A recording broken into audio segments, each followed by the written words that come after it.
I'll just get started.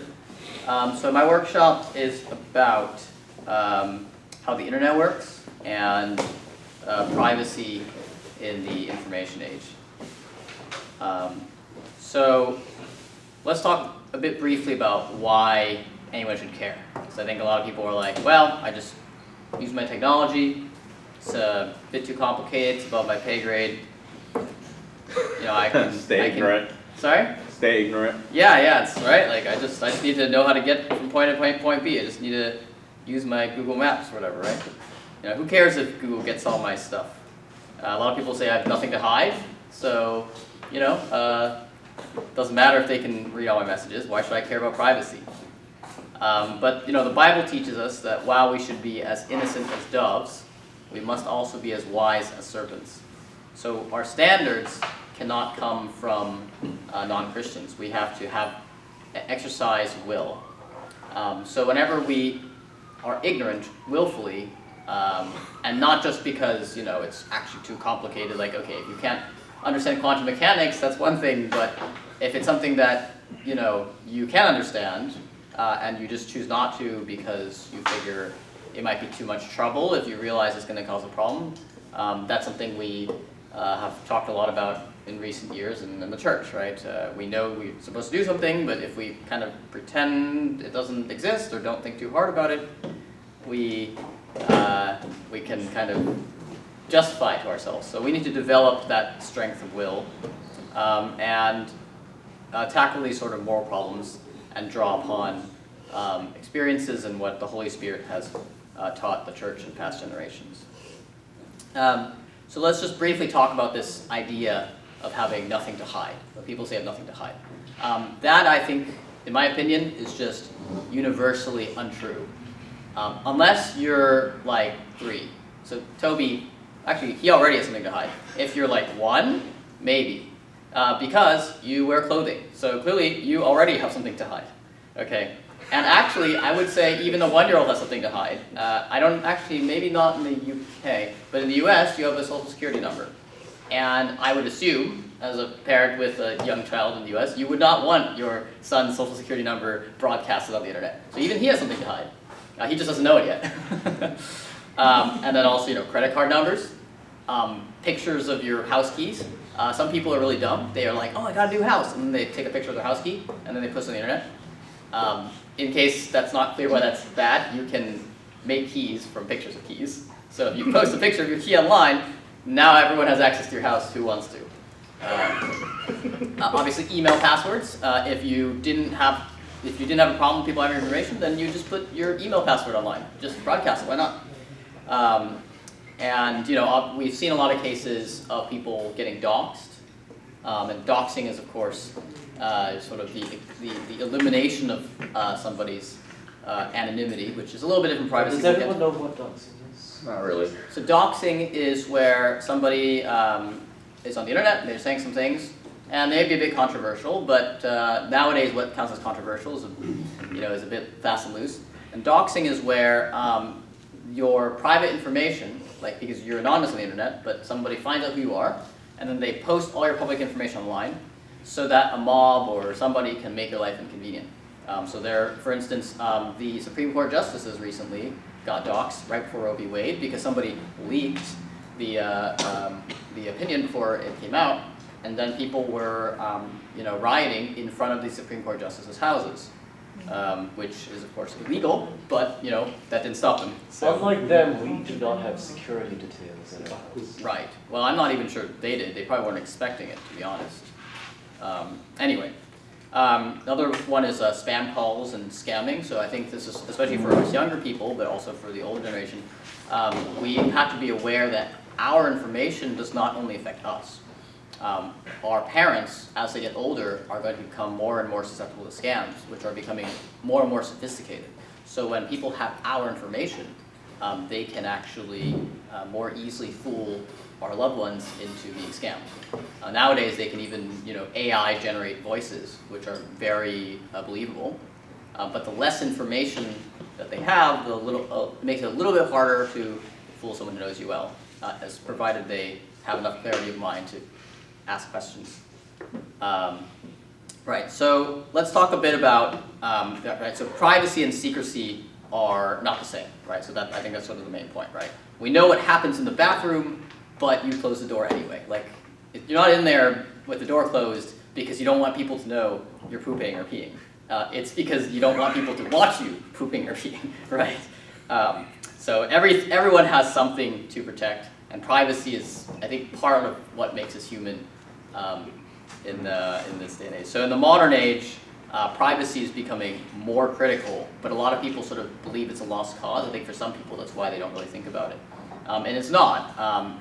You know, your privacy is kind of up for grabs, but you do need to care about it. And it's, on some sense, privacy is about power, and it's important that that power ends up in the right hands. So let's talk a bit about 3 related concepts, just because it gets a bit confusing if we don't separate the topics a little bit. There's a lot of overlap, but they're slightly different. So privacy is the assurance that your data is only seen by who you intend. So that's like, you know, if, let's say, my medical data, I only want my doctor to have it, and maybe a close relative, and not a random guy off the street, or, you know, I don't know, Joseph Biden, or something like that. He doesn't need to know what illnesses I have, right? And security is the ability to trust what we use. So for instance, you know, how secure is your front door? Like that would be how easy is it to break in? Or how secure is your password? Like if your password is password, that's not very secure, and yet it is still one of the most common passwords. You know, go figure.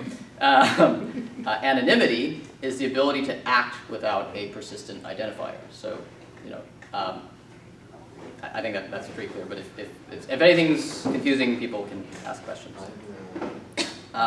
So the problem with surveillance, in part, is that it harms creativity and dissent. And I think it also prevents people from doing the right thing. So there's something called the chilling effect, right? It's a phenomenon where individuals or groups refrain from engaging in certain expression because they're afraid of running afoul of the law or of certain regulations. Right, so I already went through some of these, but some counter-arguments to nothing to hide. It really is actually just, on some level, it's just virtue signaling. When people say there's nothing to hide, they're really trying to say that, well, I just say what I think, and you want privacy because you have some illicit behavior you don't want people to know about. Right? So that's implicitly what they're saying. But one thing that actually means is that they've never had to challenge the status quo. Because when you challenge the status quo, that causes inconvenience. But challenging the status quo needs to be done judiciously, and that requires privacy and often anonymity. And so you may have nothing to hide precisely because you are afraid that if you have something to hide, you're going to have some repercussions. And so you just want to fit in, and so then you make it so you don't have anything to hide, right? So yeah, and then obviously we have a lot of big tech collusion. We've seen that come out in the last several years. A lot of leaks, as we saw about the SCOTUS decision. You know, regardless of your opinions about January 6th, a lot of people who were objectively just literally nearby in the area had their location data leaked from, you know, one person or another, and then finds its way to the government, and then a lot of them have been sitting in jail for 3 years without a trial, which is, I would say, quite illegal, but, you know, so it goes. Whistleblowers, you know, I think that's something we specifically put in our bylaws because it's important to protect whistleblowers. But that requires sometimes anonymity and definitely privacy as well, because you need the information to get to who it needs to get to quickly to take care of the problem without certain people trying to cover things up quickly. And there was a recent case I saw that was particularly egregious, which was there was a man in Germany who was reported to the German police as a pedophile because he had child pornography. Oh, well, okay, that sounds like he should be in jail, right? The problem was this child pornography was baby pictures of himself. And Google saw on Google Photos, oh, look, you know, child genitalia, and then they flagged it, and then they told the German police. And then, you know, even if he goes to the courts, and which will be a bit of a huge hassle, and he's vindicated, which he was, a lot of employers may not take the effort to figure out what happened. They just see, oh, look, he was accused at some point of pedophilia, and then they're not going to want to hire you. So there are repercussions to these things. So our ease of privacy in this country is a luxury, although it is dwindling. And it's dwindling because we're not paying attention to it. And it actually happens pretty quickly, but it happens very subtly. So Telegram, for instance, recently got targeted by France, but just generally it's been targeted by the globalist powers because they invited the CEO to come give a talk or something. It was like kind of an open arms thing. And then the moment his plane landed, they arrested him. And then they charged him with all kinds of, I don't remember the exact criminal charges because it doesn't really matter. They were trumped up anyway. They were charging him for what other people were using Telegram to communicate about. And so then he eventually bent the knee and he said, I will cooperate with the authorities. And Telegram, up to that point, had been hailed as one of the few remaining actually good and with big market share end-to-end encrypted messaging services, because WhatsApp is not meaningfully actually secure. Just to put that out there. Okay, so to think about a lot of these things, it's important first to understand the concept of a threat model. So what is a threat model? So the idea behind a threat model is that it's impossible to have perfect security. Somebody who puts enough time and money and energy into targeting you specifically will always be able to win. So like if Joe Biden wants to kill Sam specifically, there's literally nothing Sam will be able to do about it. He just does not have the resources to fight against the US government. That's just not going to happen. Unless he secretly has a military-grade bunker I don't know about. And he has me with my private military company. Right, who knows? But like, I don't think you can fight Joe Biden by yourself. I'm just being funny. Right, anyway. So a threat model then is a rough idea of what your anticipated threats are. So your threat model will be different than Joe Biden's threat model, will be different than Trump's threat model, which will be different than Elon Musk's threat model. Now, those three might have similarly elevated anticipated threats, but they will be slightly different still. And so a threat model is some kind of delineation of which threats you are anticipating and which ones you are find acceptable.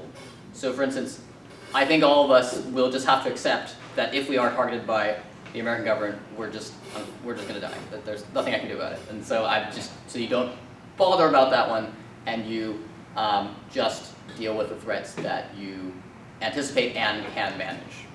And so you have to decide which threats to defend against. So as an example, as I said earlier, with the government, I actually do expect, for instance, the government to try to snoop into all of my devices. We already know they do that because of the Snowden stuff. They are constantly trying to monitor our devices, despite what they tell us.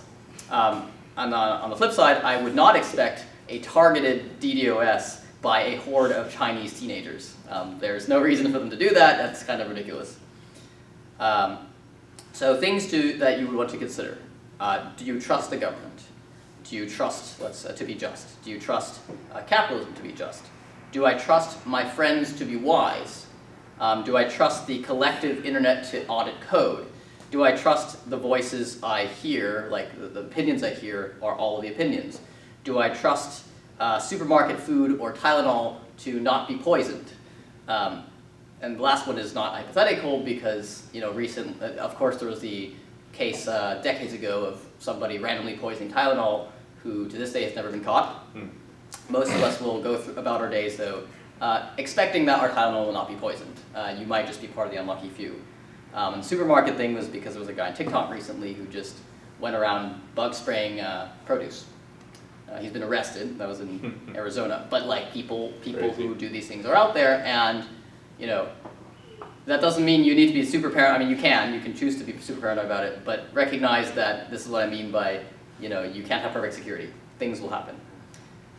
So a threat model then is actually related to the idea of risk management, as Tony loves to think about. I like that word. Sorry? That's right. Yes, you love that phrase.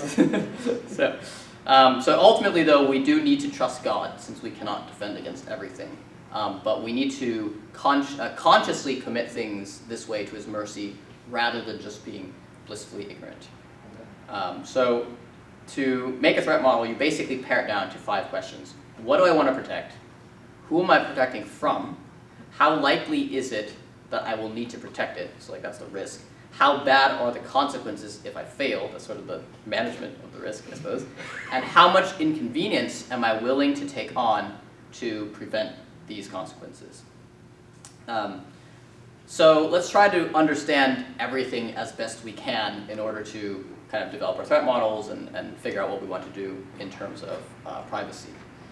So with the advent of and rapid development of new technologies, it's left most of us in the dust with respect to understanding what exactly our technology is and what it does. We like to tease the boomers about it because they are particularly bad at using technology, but to be honest, the younger are, most of us who are younger, we kind of like know how to use it, but we don't actually know what it's doing. So the more complicated it is, the less understanding we have of it. So like an old toaster, pretty easy, right? You push a thing down, and then there's like a little spring mechanism that spins, and at some point there's a trigger that goes, then it shoots something up, and sometimes there's some heating stuff.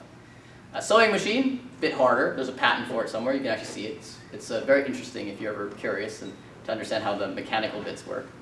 A washing machine, a bit harder. A car, even harder. Obviously, a lot of people who work on cars and they understand all the engine stuff. And a smart car, who knows? Like, what's in a smart car? We'll talk about that in a little bit. And a smartphone for most people is just a complete black box, right? We have no idea what it's doing. We think we do, but actually it's doing all kinds of things that you don't know about all the time. But today we're just going to focus on privacy and the internet, and I'll talk a little bit about smartphones later. So let's start with the cloud, right? We hear about the cloud, and Kamala Harris famously seemed to think the cloud is an actual cloud. But what is the cloud? Can anyone answer that question? What would you say the cloud is? Cloud in the sky. No, not enough. Condensation. No, the cloud with respect to the internet. What is the cloud? How would you, like, what is it actually? Shared networks that do storage for all of us. Okay. Yeah. Okay, so storage. So Like it's an network, There's no server, word, yeah. right, all these things. Okay, so a network or a server, what exactly is a server? Big database that keeps the information processed, the information keeps coming in, I'm assuming? It's more than that, actually. A database cannot be a server by itself. So a server is actually just a fancy name for a computer. So any computer can be a server. My phone actually, frequently acts as a server. I have my desktop at home act as a server for a while on campus. So any computer can be a server. Well, not any, but anything that you think of as a computer can be a server. So not like a toaster. A toaster is technically a computer. We'll get to that in a moment. So what is a computer? Machine computes. Okay, Okay. but like in the conventional sense, you can compute things. You're not a computer, so you can try to be pedantic, but in the conventional understanding, what is a computer? Academic understanding, I should say. Conventional understanding maybe is a bit wrong. Now, in the formal sense, what is a computer? Garbage in, garbage out. That's already a bit Sophisticated calculator. Yeah, so it is basically a sophisticated calculator. Like the formal definition is that it's a Turing machine, but we don't need to go into A what machine? A Turing machine. So there's a definition of that, which is it's a machine that reads zeros and ones, and then based on those zeros and ones, it can do certain operations, specifically moving left and right. And it turns out that all computers have equivalent power to a Turing machine, but that's the sort of formal definition. But yeah, so. I think in a more useful way to think about it is it's any kind of microprocessor or I would say silicon, nowadays basically silicon-based device that can do computations, right? So now usually silicon-based because we're slowly shifting to carbon-based stuff. There's a lot of research there. Somebody actually built a 4-function calculator using water and pipes, just as a proof of concept. It's on YouTube, it's quite interesting. But really, it's anything that has a microcontroller is already a computer. So earlier I said old toasters for a reason. Your modern toaster is already a computer, which is, so computers are everywhere and you don't realize it. Your car is a computer. And I don't even mean your smart car. I mean our regular old 2001 car that my brother fried is a computer because he waterlogged the computer. And what happened when the computer waterlogged? We physically moved the not the gear, but the thing into drive, and it didn't work.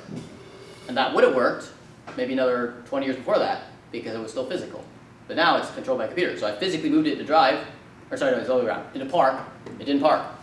And it's because there is no physical connection anymore between me doing this and the stuff happening over there.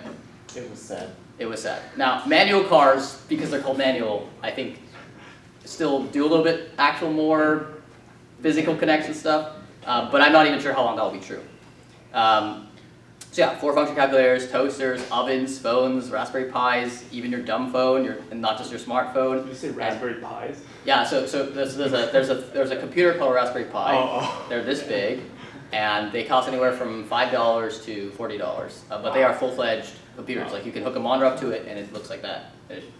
It's pretty crazy. So, but anyway, yes, not a thing. No worries. No worries. Okay, so all right. So what's an operating system? Because you talk a lot about computers having operating systems. So what is an operating system? So an operating system is really just the software that manages all the hardware in the computer.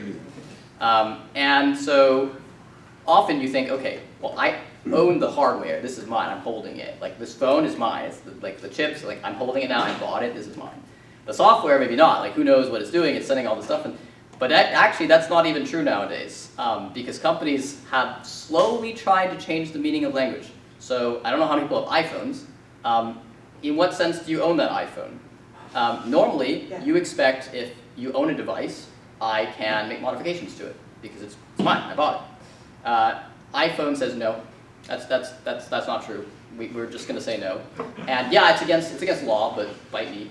And that's basically what Apple's done. So you can't, if your phone camera breaks, you can't replace it because the rest of the hardware on your phone is linked specifically to the ID of your camera. So you can't replace any parts on the newer iPhones. I think ever since iPhone 11 or so, I don't remember. But like, unless you go really old, you're owning your hardware less and less.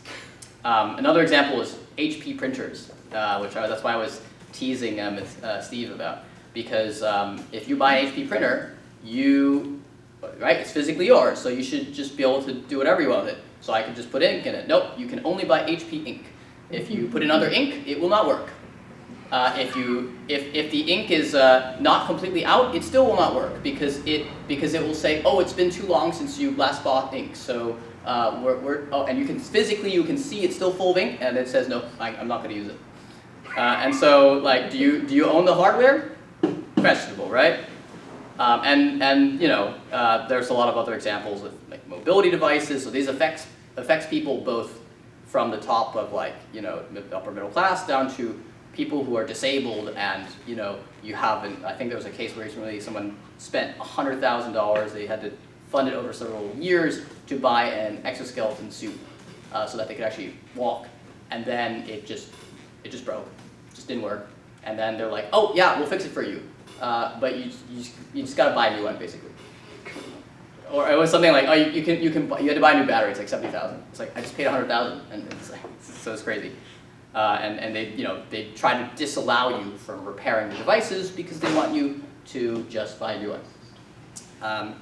Now, needless to say, the software, I mean, you don't own the software. You almost never own the software. Companies will try to find ways to mess with you. They'll litigate against you. They'll void your warranties. And so specifically about iPhones and Androids, they are recording literally every single thing you're doing. And I don't mean just, I downloaded this app. I mean, you tap the phone, you switch apps, you turn off your screen. Literally every single one of those operations is being sent to Apple. Android does it a little less frequently. Only once every 4 minutes does it ping Google. So it's like slightly better. But I remember because I was trying to debug stuff on an iPhone, and I was just monitoring the traffic because I was trying to pinpoint a specific piece of traffic. And I was just like, why is it sending stuff every like second what is going on, and I had to filter through it. It's because every time I was tapping it to keep the screen on, it was saying tap, tap, tap, tap, tap, tap, tap, and I was just like, it's driving me nuts. So that's what iPhones are doing. It's literally sending all your information to Apple, like all of your information, not just what you downloaded. And Windows does the same now too, Windows 11. By default, you can turn it off, which I haven't actually checked if they actually turn it off if you tell it to turn it off, because sometimes companies lie to you. But the point is the default is that it's on, and the average user is not going to check these things. And even if you try to turn all of this stuff off, now, newer iPhones, they will collect the data of people around you. So let's say you figured out how to shell off your phone from other people. Well, the guy next to you is still sending that you're next to him to Apple. So if you're around people, your information is still somehow finding its way to Apple if they can figure out that that chip belongs to you, so at least it's an extra step. Okay, so that's operating systems, that's the physical devices. Let's talk a bit about cloud-based services, because everyone's using the cloud these days. We were talking about the cloud earlier. So remember, the cloud is just a computer. Specifically, it's generally not your computer, right? Because everyone who says, oh, I have this stuff synced to the cloud, like if I say I have stuff synced to the cloud now, I mean I have it synced to another computer that's not physically here. But if you say it, most likely, not throwing shade, but most likely it is Google's computer, or Amazon's computer, or Microsoft's computer, or Dropbox's computer. It's some other guy's computer. And it's important to think about it that way, because it's a computer not owned by you, and you need to think about whether you actually trust that computer, or that guy who has that computer. So for storage, that's one thing, but there are also other things like the cars. So a lot of cars now, they'll put in these features like heated seats. So the recent thing with heated seats from BMW and Audi, where maybe not Audi, but probably, wouldn't be surprised. The Audi had heated seats. No, ours did. I'm not talking about that. The newer ones. So the BMW and Mercedes at minimum, they have heated seats, but only if you pay a subscription fee. So un-German. Well, I don't know if it's un-German. That's I don't even know. But the point is, like, you physically own the car, and you physically own the seat that has the heating element, and you physically own the button, and you physically own the chip that has the software to turn on the heated seat, but it forces you to have to pay money so that it can ask the servers in Germany somewhere, has this guy paid money, and if not, then you don't get to use it. And so this is what I kind of mean earlier by you don't own the hardware.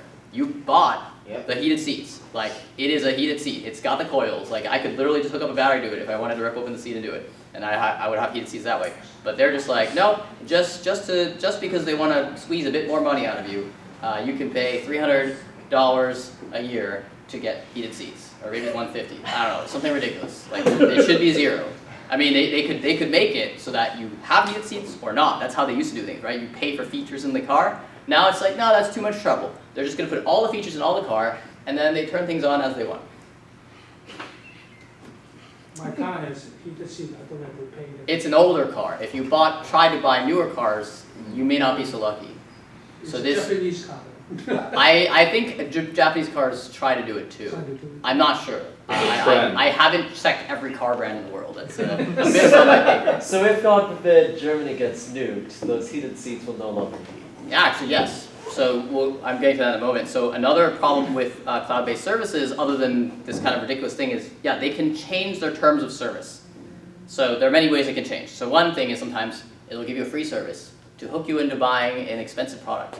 And then after you've had it for 3 years, they'll be like, hey, we can't pay our server costs anymore, so you need to pay me every year now. Subscription. Exactly, subscription.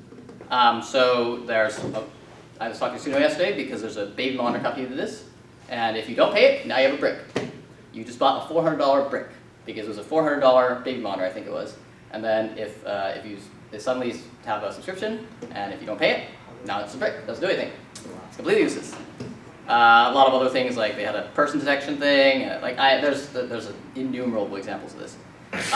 Other ways they can do it is they can remove features by giving you a firmware update. So you just, most people say, oh, firmware updates, update. So I download the update. Well, the update can actually be a update to remove a feature because they don't want you to have it anymore.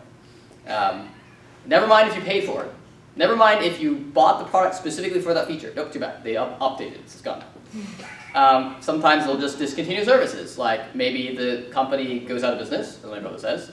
In which case, I guess you can kind of say it's like not the company's fault. But sometimes they aren't out of business. They just don't care. So Spotify recently discontinued this thing called Car Thing. It was a thing to like use Spotify in your car, and then they're just like, no, yeah, we're just stopping. Doesn't matter if you paid money. Like some people they paid $100 for it. Oh, too bad. Doesn't work anymore. Amazon buttons, Samsung smart things, Google bricking things. Like there's just again a lot of examples. So they have different ways of doing things. Another way they'll do it is forced acceptance of new terms. So Roku is I don't know if people know what that is. It's a bit like a Google Chromecast. It's for like watching TV and whatever. And then they recently had changed the terms of service. I don't know if my dad noticed it because I told him about it, but I don't think he saw it. Basically what happened is you turn it on and it says, we updated our terms of service. And then my dad probably just pressed OK, I don't know. But the point was that there was only an OK. There was no yes and no. You're forced to accept it. You don't accept it, oh, it's brick now. You paid for it, but nope, it's a brick now. It's too bad. You can accept the new terms. What do the new terms say? The new terms say you can't sue them.